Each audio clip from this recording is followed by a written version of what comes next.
What's up, guys? So in my last video I talked about the DSA versus Jimmy Dore on Force the Vote.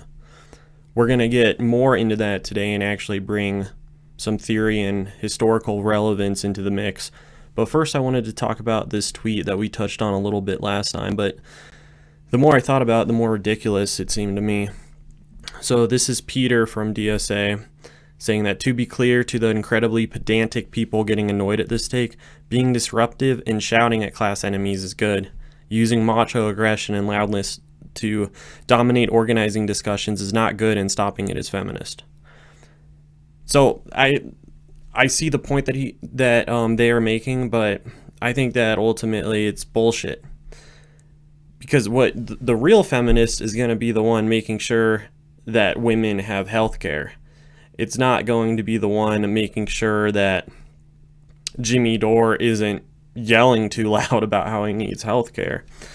If you have a problem with Jimmy Dore, block him or don't click on his videos. I mean, we're not talking about Jimmy Dore being like stuck in a room with someone and yelling at them in their face and being macho and domineering, but this is what this take makes it out to be like. So I actually think that this is kind of just an excuse to be like, oh, well, actually I'm more woke than Jimmy Dore, and I think that he just doesn't really get it, so by me stopping him it's feminist. Like, dude, you are not addressing the actual problem at hand, which is force the vote. And unfortunately, we were not able to make force the vote happen. And regardless of if the DSA got involved or not, I don't think it would have been enough to make a difference. But it gives us fuel for the future to know, okay, we really need to get these organizations involved, because we had such a narrow margin, where wasn't it like margin of like 8 votes or something, that we could have actually hindered Pelosi and got a floor vote. And we didn't do it. And people are over here talking about how stopping Jimmy Dore is feminist. No, giving people health care, giving women health care is fucking feminist. And for people like Jimmy Dore and a lot of his followers and some of the other force the vote people, they are going to get called class reductionists, and they have gone called class reductionists because they're so focused on healthcare, which in many ways is a class issue. So when you want to talk about issues of accessibility, a lot of times class is actually the primary factor in that. If you can't access healthcare, it's because of your class more often than not. But when you start talking about things like that, a lot of times people are going to say that you're a class reductionist.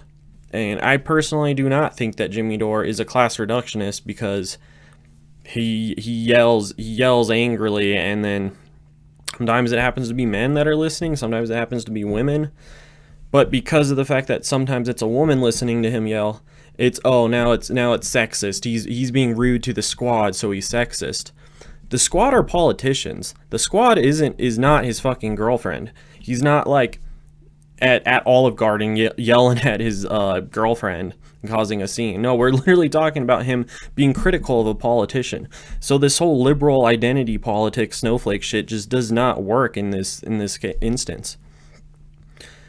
So someone had said, sorry, I don't know the origin of this quote. I know Angie Speaks or something like that on Twitter had quoted it. I'm not sure exactly where this comes from, but the quote is, "Class reductionist canard is a bid to shut down debate. Once you summon it, you may safely dismiss your opponents as wild-eyed fomenters of discord without addressing the substance of their disagreement with you on policy proposals." So I think that's kind of what happened with Peter from the DSA. Jimmy Dore said, look, the DSA has a guide about pressuring elected officials to support Medicare for all. They literally have a guide about that. But they weren't on board with force the vote. And I don't know if it's because Jimmy Dore started it or what, but I think it's absurd that Vosh doesn't support it, Hassan Piker didn't support it, Sam Cedar didn't support it, but yet fucking Crystal Ball supported it, Kyle Kalinske supported it, Jimmy Dore, of course, started it.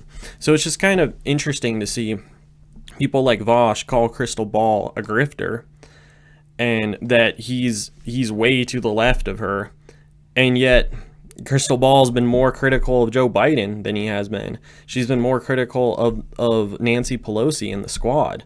And she supports force the vote. So we are actually seeing kind of a divide between people like Crystal Ball, who, let's be honest, she had some investments in the past that are kind of suspicious. But she's not trying to get money from MSNBC or anything like that. She's actually pushing these ideas with Kyle, and I think that that's awesome.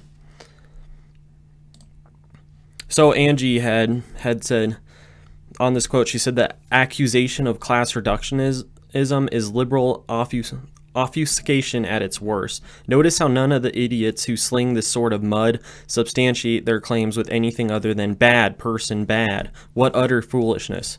I think that's exactly what we're seeing right now.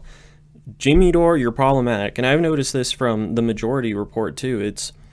It almost feels like they don't like it because they don't like Jimmy Dore. And for the people saying, well, this tactic makes no sense and it's not going to work. Well, it didn't end up fucking working out, so you guys were right. Thanks a lot. Now no one has healthcare. Good fucking job. But anyways, the goal wasn't actually to get it to work out. The goal was to open up a vote so that we have more legislative pressure put on this process and to separate the wheat from the chaff. So now we know who actually supports Medicare for all and who just supports it in theory. But I think that the best approach to this is to have an even attitude about it. And I really don't want the left to be divided in camps of identity politic, neoliberal posers, and then the hardcore Marxist class reductionist. I think that's bullshit, and I think that that we can actually meet in the middle on this front, have more of the intersectional approach at times, and then at other times understand when the matter really does come down to class. So where I personally had drawn the line on this issue was with Black Lives Matter. When lefties act like police brutality just only comes down to class, that's where I kind of have an issue with it, because I think that class is important. But we do need to recognize that people of color do get targeted by the police unfairly. And I found it interesting that actually Asad Haider, who wrote the book Mistaken Identity, which is actually really good, Race and Class in the Age of Trump, he wrote this article for Salon, how calling someone a class reductionist became a lefty insult.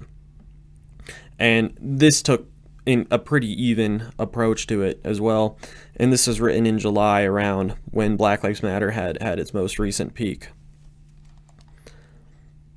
So I found it interesting that actually that is where a lot of the insults came from, was from Black Lives Matter, which is exactly where I actually would have drawn the line at it. So the problem was that some of the DSA statements about the murder of George Floyd had like too much of this kind of forced like Marxist class-based narrative attached to it, and they later apologized and said, sorry, we should have stressed that there also is a racial bias in law enforcement.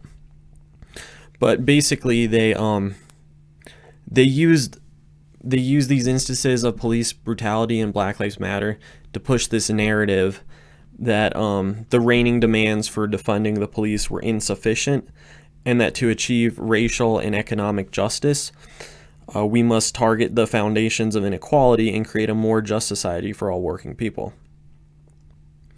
But also it's like, hey, when someone is just saying something on Twitter or Facebook or as a soundbite real quick, they're going to come off as class reductionist if they only have a few characters to work with and they're not able to say the implied part, which for them may have been, I don't know, but it may have been, yeah, of course racial bias is an issue. But in the other respect, when you're only talking about these issues of class when it comes to police brutality, you do come off like an all lives matter vessel of the left, which is kind of weird. So what does this have to do with force the vote?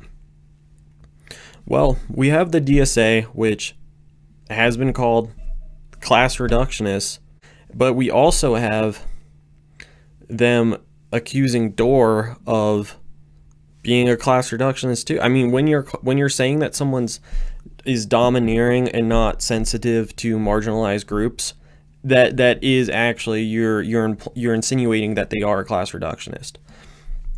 So now that we examine both sides, we need to kind of realize that the DSA may not actually care so much about these issues, and part of it is about power politics, and people aren't going to want to hear about that, because it sucks knowing that, you know, no matter how good an organization is, there's going to be this pursuit of power that a lot of times gets in the way of actually doing populist change. I originally was going to do a pretty long video of talking about the DSA and the allegations of class reductionism as just a quick intro, and then we're going to get into the bulk of the video, which is actually talking about sorry, the lighting is so weird here. Homage to Catalonia by George Orwell, and what this shows us about partisan politics in the left, and why the DSA may not actually want to force a vote, and how that might actually challenge their power. So that's actually just going to be a part 2 to this video that I'll have uploaded shortly. Please like and subscribe. I hate having to tell people that because it sounds so forced, but I am a newer channel, so I am trying to get off the ground so we can have my take on these issues, more of a libertarian socialist take, but I'm willing to work with others, but I also don't tolerate any bullshit.